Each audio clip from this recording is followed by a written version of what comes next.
Good tidings, good morrow, and a good old-fashioned hello, everybody. Welcome to League Unlocked. My name is Eric. Thank you for joining us on this fine day as we look back in history. It's a special episode. We are looking at the pick and ban, specifically the picks over the history of the competitive scene, because we have seen the 10-year anniversary of League of Legends. The competitive scene took a year or two to actually develop into something, but we are looking at the 10 most picked champions in the history of that game. And we're really talking about Season 3 Worlds and beyond, because before that, the stats get a little bit sketchy. So for authenticity's sake, we're talking Season 3 Worlds and beyond, the most picked champions. These guys have survived countless eras, different metas. You've seen them throughout pretty much every season to be in the top 10. They've been picked at least for a solid stretch of seasons 3, 4, 5, 6, 7, 8, 9.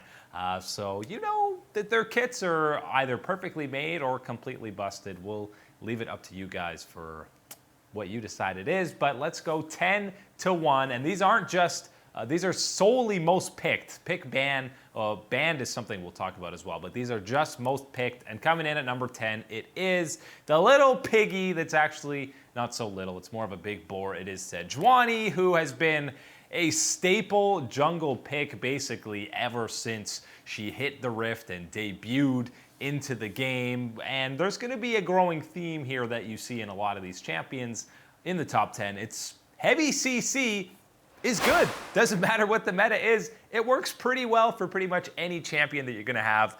Over 3,000 picks, again, since Season 3 in Worlds. 3,000 for a number 10 on this list is pretty insane. Obviously, she's over 150 games below 500, which isn't great. She's been around since 2012, so the entire time, you know, that we've been keeping track of these stats since Season 3. Shout out to Games of Legends, by the way, for these stats. Almost a third of the games played since then, she has been picked or banned. That's what presence is. It's pick and ban combined. Mostly been in the jungle, a little bit of top lane and support, and your boy Tarzan from Griffin has a pretty insane win-loss on her in his young career. And you see, 2012, she's debuting. The game looked a lot uglier back then, and for a champion that is known, I mean, Xmithie is the main culprit, but you could make a huge montage of missed SEJUANI ultimates. Obviously, that is the make or break of this champion's kit, and has been again since 2012. You can completely change a team fight with that ulti. When somebody like Sylas comes in, that is a priority steal on the Glacial Prison.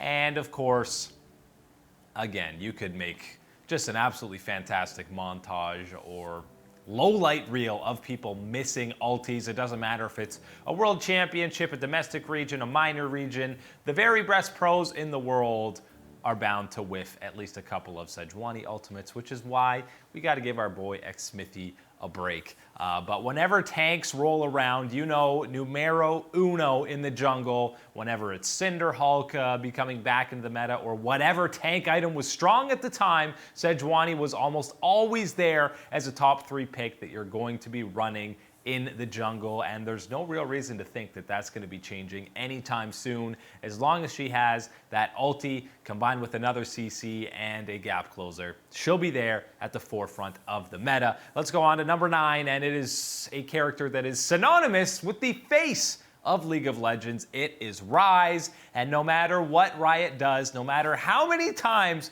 they rework this champion, they'll still be pumping out skins for him, and he will still find a way to get back into the meta. You only need to look at the most recent World Championship. People were not even expecting him to really be picked that much for this year's Worlds, and he absolutely ended up showing up to be a huge flex pick and very strong in either lane. Recently reworked as well, and I mean, you could count the reworks. You would need 2 hands at this point, and every time it's just this machine gun RYZE that has always still kind of been a theme. He's been able to output insane amounts of damage. He's one of the OG champions that you've seen from League of Legends, and I mean, way back then, he just had a super bounce ability on his ulti. There was no Realm Warp way back then, but obviously Faker and RYZE are one.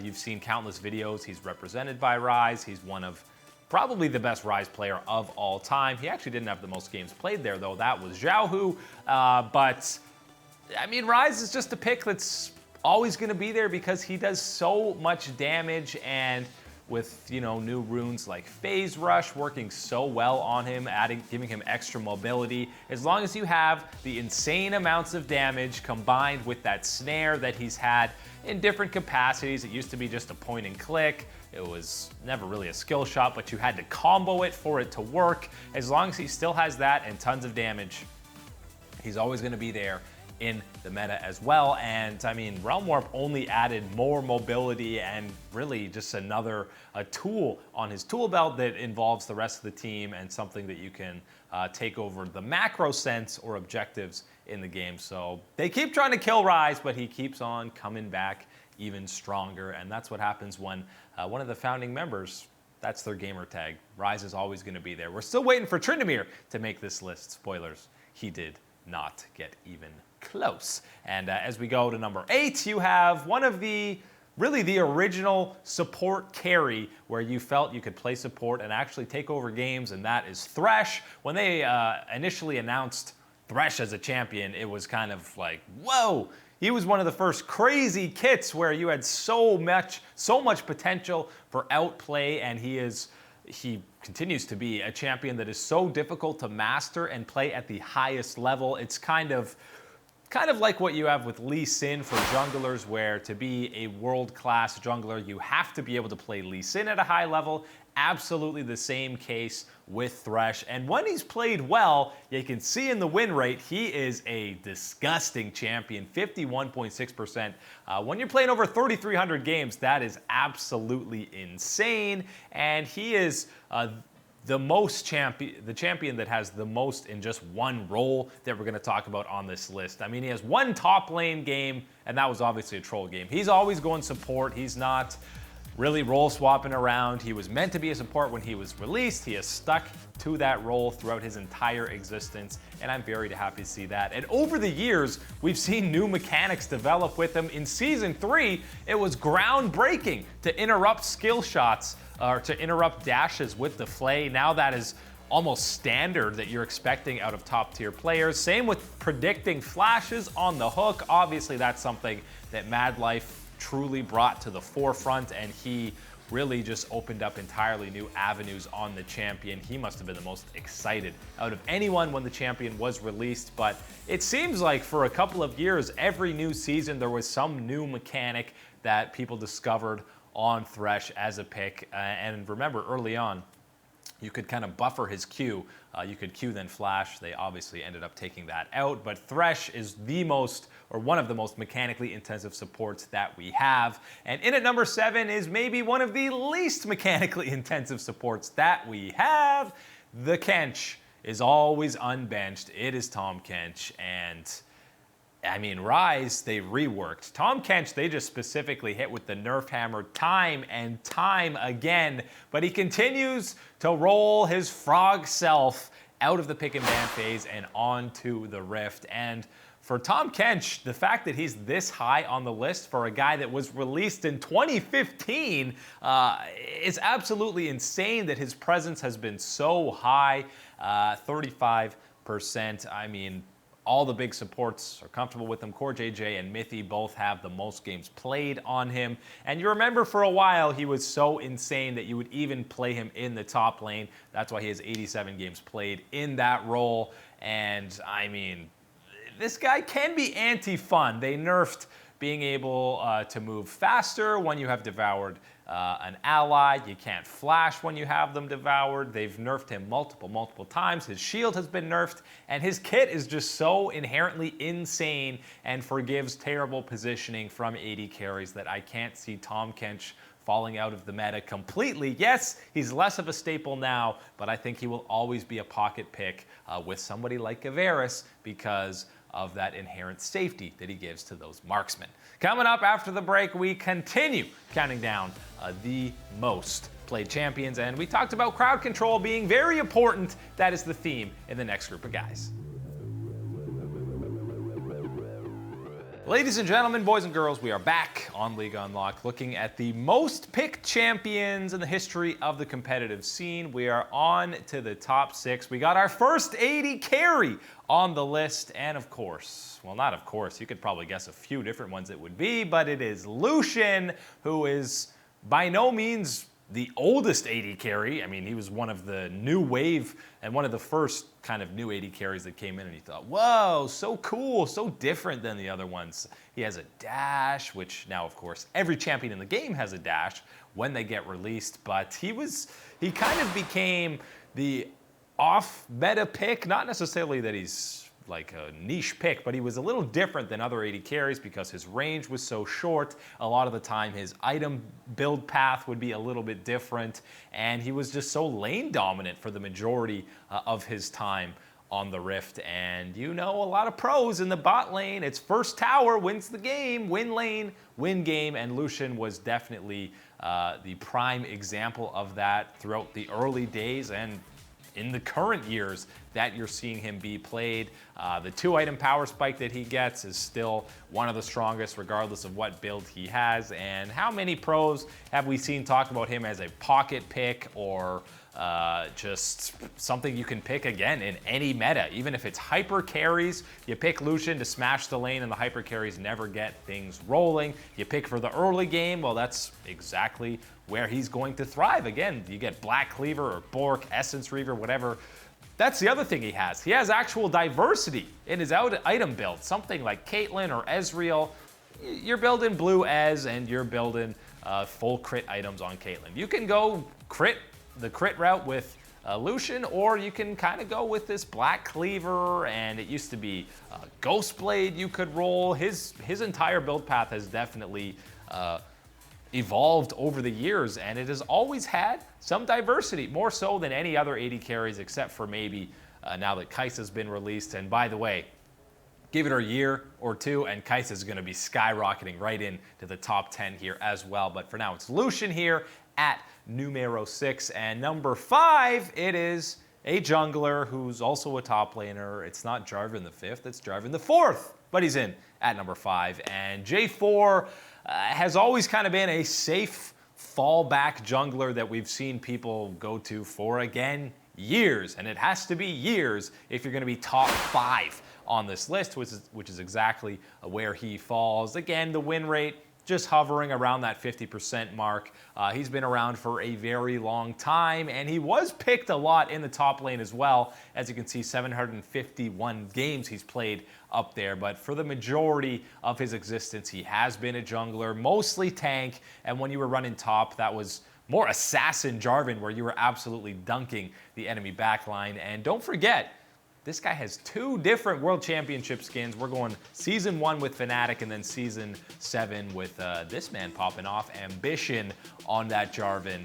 And you know, you might not say he's the most mechanically intensive jungler, but I mean, landing the EQ is his entire kit. You have the EQ flash that you can do, and absolutely slamming people with the Cataclysm, obviously. And again, something like this EQ flash, Dandy does it in Season 4, and it blows people's minds. It's just another example of these mechanics on champions that have been around for years, continuing to evolve and develop as people just simply get better and better at the game and are still learning new things about these old school champions. And JARVAN is a pick that I can't see going away anytime soon, because it is, again, that heavy CC that we're talking about, and being able to completely isolate a single member with his ulti is something that's going to be huge in pick ban and team comps for many, many years to come. We've seen Galio, Camille, all these different picks built around that JARVAN in the jungle, or again in the top lane the odd time. So expect him to be hanging around for many, many moons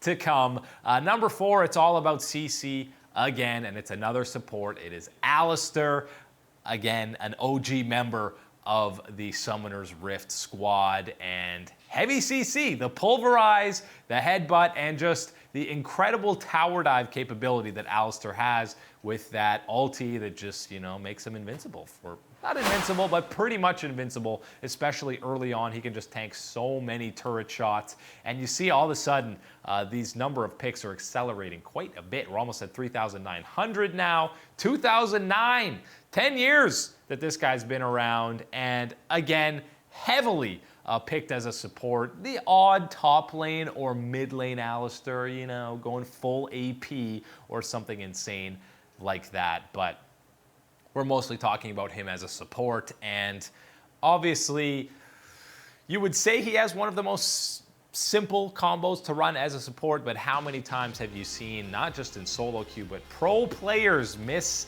up that WQ headbutt pulverize? But there's so many different iterations of that combo you can do. See the one Mata's doing with the W to gain some distance, and then flash Q to definitely catch people off by surprise. You can do the buffer with the Q into flash, which gives people absolutely no opportunity to outplay it. And even people like Kiwi Kid, completely game-changing, game-saving four-man pulverizes. We've seen that so many times. It's an example of a support being able to hard carry.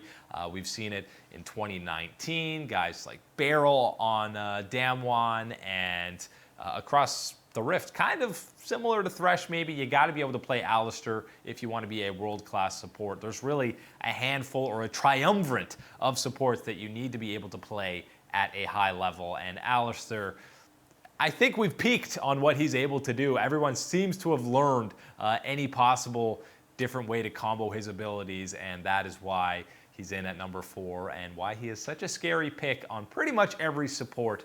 And again, expect that to stay the same. Coming up after the break, we hit the top 3, the most played, and some very familiar faces that you are just accustomed to seeing in Pick and Ban.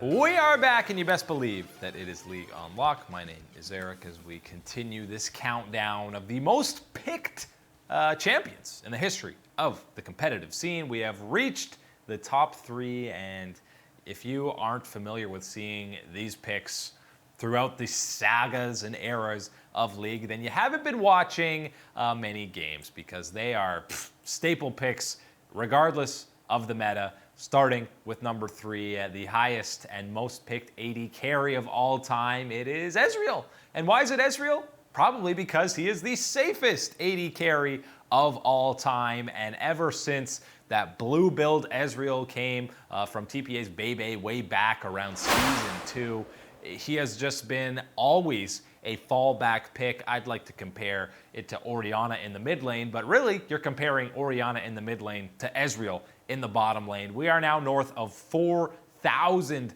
picks that we've seen, again, since Season 3 Worlds. And I mean, he was one of the first, probably the first AD carry that was released outside of the originals in 2010. You're seeing that, and we did get him in, you know, the jungle and mid lane a few times that we've seen throughout the years. That was something when he would build jungle items and go mid, but again, very predominantly an AD carry pick. Bang has played him the most and also has a 8.2 KDA on this pick, which is absolutely insane. But this is just such a safe pick.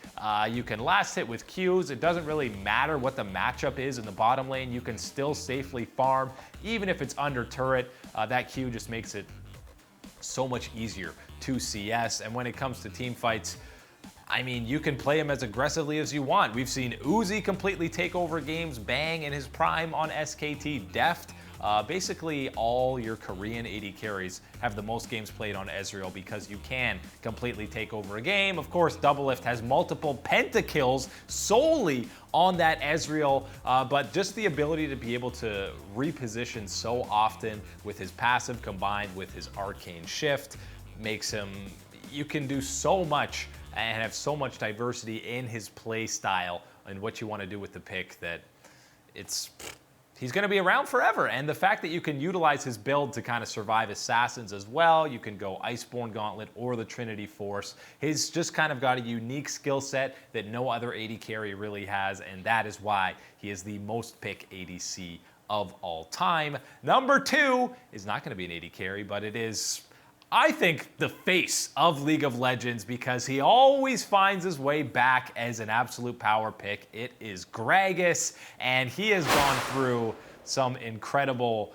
changes throughout the years. You remember originally this guy was all about just being an AP carry in the mid lane and doing disgusting damage. He eventually transitioned to be a jungle. You also saw him a bit as a support and as a top lane. He's played, look at how many times he's been picked in 4 different roles. It's absolutely insane. I mean, his win rate's 51%. He's been around since 2010. He just is League of Legends to me, but nobody misses the GRAGAS mid days where you could do this. Literally 2 abilities, kills 2 carries. It was a little bit busted, no doubt. And Season 3, Faker was popping off on it. That was really the last time you were talking about a fake GRAGAS as a mid lane pick. But he quickly transitioned to become a jungler, and for a while you were talking about him being okay, he's just a tank, but it was only a matter of time before he rolled around to be an AP carry from the jungle spot. But his kit has so much CC, so much gank potential, which is why he's really thrived as a jungler. And you have to be good at him. That's the thing. You have to be good at that EQ combo or the flash E combo. You have to be able to land a good ulti.